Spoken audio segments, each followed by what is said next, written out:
Okay, here again you see we are going to discuss few more points here which is related to cell and how they work, how the current flows through the cell. So related to those topics we are discussing few more points here. The first is discharging of a cell. Discharging of a cell means we are drawing current from the cell. Like this is the cell which has an EMF E. Now when we start drawing current from it, then the terminal potential difference, which initially was E when no current was there, now it becomes V, and it is also given by I into R, which is the potential drop across the external resistance. Now the value of V, that is the terminal potential difference, is given by, in such a situation, is given by E minus IR. This relation we have discussed earlier also, where E is the EMF and V is the terminal potential difference. Terminal potential difference here has a value which is less than the EMF of the cell, and it is because of the potential drop across the internal resistance, which is I into small r. So terminal potential difference is less than the EMF of the cell because of the development of internal resistance of the cell. Now this is the case when we have considered that the current is drawn from the cell, that is the cell is providing the current in the circuit.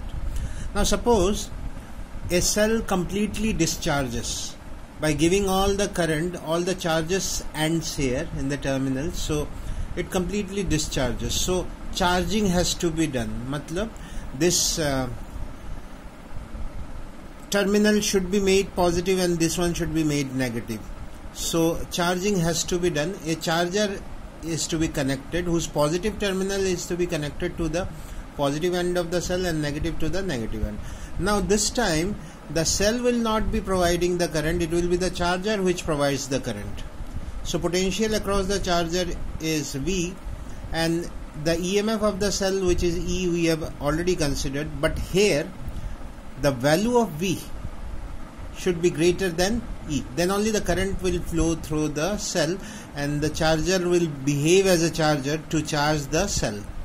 So V is greater than E, and the relation for V will be V is equal to E plus IR, where R is the internal resistance again of the cell, which is considered here. So here V has to be greater than the EMF of the cell, then only the charging is possible.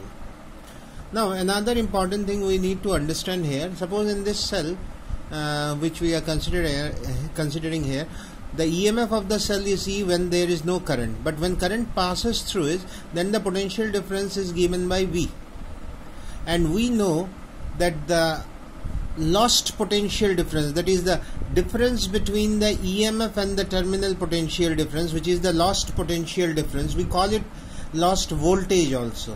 It is given by E, that is EMF minus the terminal potential difference, which can also be written as IR. That is, I is the current and R is the internal resistance of the cell. We can say that this is the amount by which the terminal potential difference lags behind the EMF or falls behind the EMF. So I hope this is clear to you. So any doubts you can post me the doubts. Thank you.